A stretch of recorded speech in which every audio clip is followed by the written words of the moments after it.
السلام علیکم ورحمۃ اللہ وبرکاتہ۔ الحمد للہ رب العالمین والصلاة والسلام علی رسولہ الکریم وعلی آلہ وصحبہ اجمعین ومن تبعہم بإحسان الی یوم الدین والعاقبۃ للمتقین فلا عدوان الا علی الظالمین اما بعد۔ عن ام المؤمنین عائشہ رضی اللہ عنہا قالت كان رسول الله صلى الله عليه وسلم يحب التيمم ما استطاع في شأنه كله في طهوره وترجله وتنعله،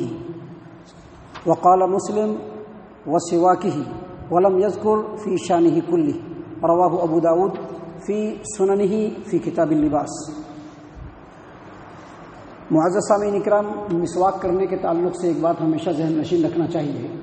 کہ اگر کوئی آدمی مسواک کرتا ہے تو دوسرے کا مسواک نہیں کرنا چاہیے، الا یہ کہ اگر سامنے والا اجازت دے۔ مثلا شوہر و بیوی ہیں، ایک دوسرے کے مسواک کو کر لیتے ہیں تو شرعی اعتبار سے کوئی حرج نہیں ہے، کیونکہ دونوں ایک دوسرے کے لیے ہمیشہ ایگری رہتے ہیں اور دونوں کو ایک دوسرے کی اجازت رہتی ہے۔ اسی طرح سے اگر کسی دوسرے آدمی کا مسواک کرنا ہے تو سامنے والے کا اجازت ہونا ضروری ہے جس کا مسواک ہے۔ دیکھیے، اس سلسلے میں ایک حدیث ہے جس حدیث کو امام ابو داود رحمہ اللہ اپنی سنن ابی داود کتاب الطہارہ باب غسل السواک حدیث نمبر 52 یعنی 50 پر 2 نمبر کی روایت ہے سنن ابی داود کی۔ ام المؤمنین عائشہ رضی اللہ عنہا روایت کرتی ہیں کہ نبی صلی اللہ علیہ وسلم مسواک کر رہے ہوتے تھے، اور جب مسواک کر رہے ہوتے تھے تو اسی درمیان مسواک مجھ کو دیتے تاکہ میں اس کو دھو دوں، تو میں اس کو دھونے سے پہلے آپ صلی اللہ علیہ وسلم کے سامنے ہی اپنے منہ میں اس کو پھیرتی اور آپ صلی اللہ علیہ وسلم کچھ نہیں کہتے تھے۔ تو اس سے یہ پتہ چلا کہ اگر سامنے والے کی اجازت ہے اور اس کے بعد اگر آپ اس کا مسواک استعمال کر لیتے ہیں تو اس میں کوئی کراہیت کی بات نہیں ہے، لیکن بغیر اجازت کے کسی کا بھی مسواک آپ کو استعمال نہیں کرنا چاہیے، شریعت اس کی اجازت نہیں دیتا ہے۔ محترم سامعین کرام، اسی طرح سے مسواک کرنا ہے تو مسواک کے لیے بھی داہنا ہاتھ ہی استعمال کرنا ہے، یہ سیدھا ہاتھ رائٹ ہینڈ کو ہی استعمال کرنا ہے۔ اس سلسلے میں شریعت کا ایک مستقل اور مسلم قاعدہ ہے جو اس حدیث کے اندر ہے، اور اس حدیث کو ہم نے آپ کے سامنے جو پیش کی وہ امام ابو داود رحمہ اللہ کے الفاظ میں، لیکن یہ حدیث اس حدیث کو امام بخاری رحمہ اللہ صحیح البخاری کتاب الوضو باب التیمم فی الوضوء والغسل حدیث نمبر 168، صحیح مسلم کتاب الطہارہ اور سنن ابی داود کتاب اللباس باب الانتعال حدیث نمبر 4140۔ ام المؤمنین عائشہ رضی اللہ عنہا بیان کرتی ہیں کہ کان رسول اللہ صلی اللہ علیہ وسلم یحب التیمم ما استطاع فی شانہ کلہ، آپ صلی اللہ علیہ وسلم جو بھی کام کرتے تھے ہر کام میں داہنی کو استعمال کرتے تھے، اور پھر آگے اس کی تفصیل بتلائی گئی ہے، جیسے پاکیزگی حاصل کرنا ہو یعنی وضو کرنا ہو یا غسل کرنا ہو، یا اسی طرح سے پاجامہ پہننا ہو، شلوار پہننا ہو، پینٹ پہننا ہو، پتلون پہننا ہو، اس کے لیے بھی پہلے داہنی کو استعمال کرتے تھے۔ کرتا پہننا تو اس میں بھی پہلے داہنی طرف کو گھساتے تھے، اور اسی طرح سے مسجد سے باہر نکلے یا گھر میں اپنے بیڈ پر تھے یا باہر نکل رہے ہیں جوتا پہننا ہے تو اس میں نبی صلی اللہ علیہ وسلم پہلے داہنی کو ہی استعمال کرتے تھے۔ چپل میں پیر ڈالنا ہوتا تو پہلے داہنی پیر کو ڈالتے تھے، کنگھی کرنا ہوتا تو پہلے داہنی طرف کنگھی کرتے تھے، کپڑا پہننا ہو تو پہلے داہنی طرف سے کپڑا پہنتے تھے۔ اسی بات کو یہاں پر بیان فرمایا ہے کہ فی طہورہ و ترجلہ و نعلہ، جوتا پہننے میں بھی۔ اور امام ابو داود کہتے ہیں کہ قال مسلم بن ابراہیم کہتے ہیں وسواکہ، یعنی آپ صلی اللہ علیہ وسلم جب مسواک بھی کرتے تھے تو مسواک میں بھی داہنے کو ہی استعمال کرتے تھے، اور وہاں پر شان ہی کلہ کا ذکر نہیں۔ محترم سامعین کرام، اس سے یہ پتہ چلتا ہے کہ مسواک جو کرنا چاہیے تو وہ سیدھے ہاتھ سے کرنا چاہیے، رائٹ ہینڈ سے کرنا چاہیے۔ اس سلسلے میں امام مسلم رحمہ اللہ صحیح مسلم کی شرح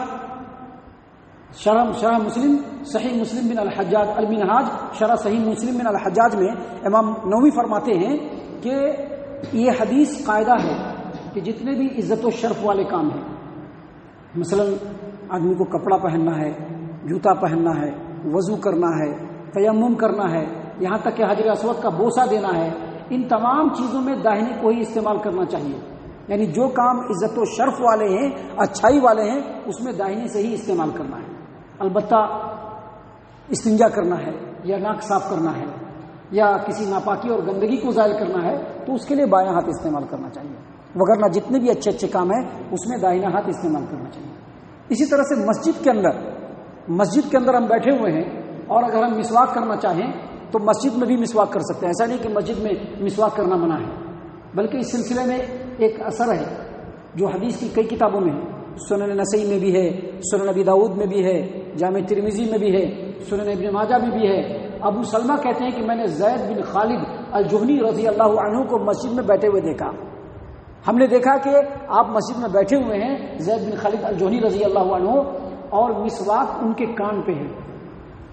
جیسے کاتب قلم رکھتا ہے نا، قلم لکھنے والا جو ہے پہلے لکھتا ہے اور پھر قلم کو یہاں پر ٹانگ لیتا ہے۔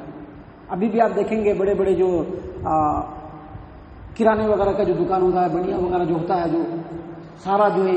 بہی کھاتے میں ہی سب کچھ لکھتا ہے، تو اس کے بھی آپ دیکھیں گے کہ وہ لکھے گا اور لکھنے کے بعد پین کو یہاں ڈال لے گا۔ تو ویسے ہی زید بن خالد الجوہنی رضی اللہ عنہ مسجد میں بیٹھے ہوتے تھے اور مسواک ان کے کان پر ہوتا تھا، جیسے کاتب قلم اپنے کان پہ رکھتا ہے، اور جب بھی نماز کے لیے وہ کھڑے ہوتے تھے تو نماز میں جانے سے پہلے وہ مسواک کر لیتے تھے۔ سامعین اکرام، جامع ترمذی کے الفاظ ہیں کہ ابو سلمہ کہتے ہیں کہ میں نے دیکھا کہ زید بن خالد رضی اللہ عنہ مسجد میں داخل ہوتے تھے اور مسواک ان کے کان پہ رکھا ہوا ہوتا تھا، کان پہ ٹنگا ہوا ہوتا تھا، جس طرح سے کاتب اپنے قلم کو کان پہ رکھتا ہے، اور جب وہ نماز کے لیے کھڑے ہوتے تو نماز میں جانے سے پہلے وہ مسواک کر لیتے تھے۔ اس سے یہ پتہ چلا کہ مسجد میں مسواک کر سکتے ہیں۔ شیخ الاسلام امام ابن تیمیہ رحمہ اللہ کہتے ہیں کہ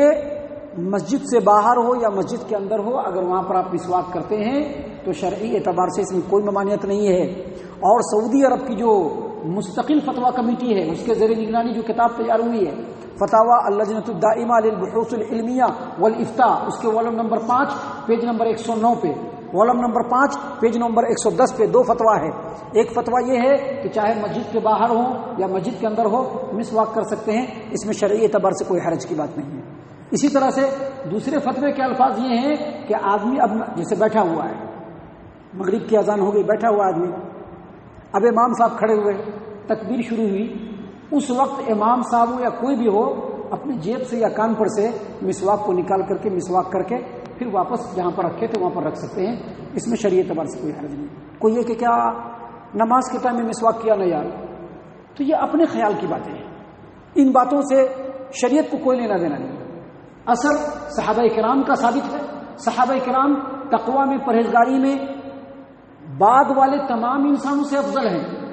ان کا جو تقویٰ ہے، ان کی جو پرہیزگاری ہے، ویسی پرہیزگاری کسی کو نہیں ہو سکتی ہے۔ اس کے باوجود آپ دیکھ رہے ہیں اثر سے ثابت ہے کہ زید بن خالد رضی اللہ عنہ مسجد میں بیٹھے ہوتے تھے اور نماز میں داخل ہونے سے پہلے مسواک کر لیا کرتے تھے۔ تو اگر مسجد میں ہیں، مسجد میں بھی مسواک کر سکتے ہیں، اور نماز شروع ہو اس وقت بھی مسواک کر سکتے ہیں۔ اور اس کی سب سے بڑی دلیل جو ہم نے شروع میں ہی آپ کے سامنے ایک حدیث پیش کی تھی، جب ہم نے مسواک کا بیان شروع کیا تھا تو ہم نے ایک حدیث پیش کی تھی، آپ یاد کیجئے، ہم نے حدیث یہ پیش کی تھی کہ نبی صلی اللہ علیہ وسلم نے فرمایا کہ اگر مجھ کو اس بات کا ڈر اور خوف نہ ہوتا کہ میں اپنی امت کو مشقت میں ڈال دوں گا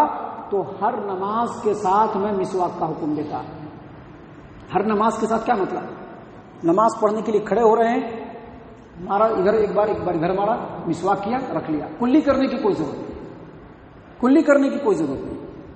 یہ شریعت سے ثابت ہے اور یہ شریعت کا مسئلہ ہے۔ اور یاد رکھیے ہم مسلمان ہیں،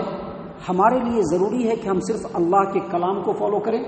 اللہ کے رسول صلی اللہ علیہ وسلم کے فرمان کو فالو کریں، اور صحابہ کرام نے جو دین ہم تک پہنچایا ہے اس دین کو فالو کریں۔ ایک مسلمان ہونے کے ناطے ہمارے اوپر بس یہی فرض ہے، باقی ہمارے اوپر کچھ دوسرا کچھ بھی فرض نہیں ہے۔